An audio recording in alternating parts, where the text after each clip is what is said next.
1990 সালে ইতালিতে অনুষ্ঠিত বিশ্বকাপের চতুর্থ আসরটি ফুটবল ইতিহাসের এক অনন্য মোড় হিসেবে পরিচিত। আগের আসরে শৈল্পিক ফুটবল থেকে সরে এসে অধিকাংশ দলই এই বিশ্বকাপের রণাত্মক কৌশলে মনোযোগ দিয়েছিল।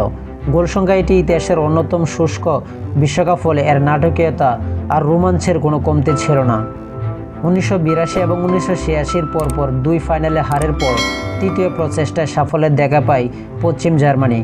ফ্রান্স বেকেনবাওয়ারের কোচিংয়ে তারা ফাইনালে ম্যারাডোনার আর্জেন্টিনাকে 1 গোলে হারিয়ে শিরোপা পুনরুদ্ধার করে। বেকেনবাওয়ার ইতিহাসে দ্বিতীয় ব্যক্তি হিসাবে খেলোয়াড় এবং কোচ হিসেবে বিশ্বকাপের জয়ের রেকর্ড গড়েন। 1986 সালে সে জয়ের আর্জেন্টিনায় এই আসরের শুরুতে ক্যামেরুনের কাছে হেরে বড় ধাক্কা খায়। তবু ম্যারাডোনার একক লড়াই আর গোলরক্ষক সার্জিও গোয়ারগোচিয়ার টাইব্রেকারের জাদুতে তারা ফাইনালে ওঠে। কিন্তু ফাইনালে বিতর্কিত এক পেনাল্টিতে 1 গোলে হেরে ম্যারাডোনার শিরোপা রক্ষার স্বপ্ন ভেঙে চুরমার হয়ে যায়। ম্যাচ শেষে ম্যারাডোনার সেই অস্ত্রসিক্ত মুখ আজও ফুটবল প্রেমীদের হৃদয়ে দাগ কেটে আছে। এদিকে 38 বছর বয়সে ক্যামেরুনের স্ট্রাইকার রাজার মিল্লা 4 গোল করে তার দলকে কোয়ার্টার ফাইনালে নিয়ে যান, যা কোনো আফ্রিকান দেশের জন্য ছিল প্রথম।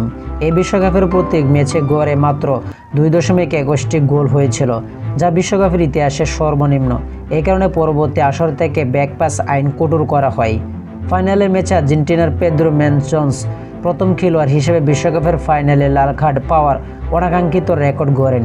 ইতালিতে অক্ষত খেলোয়াড় সালভাতোর সিলাচি 6 গোল করে গোল্ডেন বুট ও গোল্ডেন বল দুটো জিতে নেই, পুরো বিশ্বকে চমকে দেন। এই আসরে আয়ারল্যান্ডের ফুটবল দল দেখায় এক অনন্য নজির। তারা গ্রুপ পর্বে কোনো ম্যাচ জিততে পারেনি, এরপরও কোয়ার্টার ফাইনালে ওঠার অদ্ভুত রেকর্ড গড়ে আইরিশরা।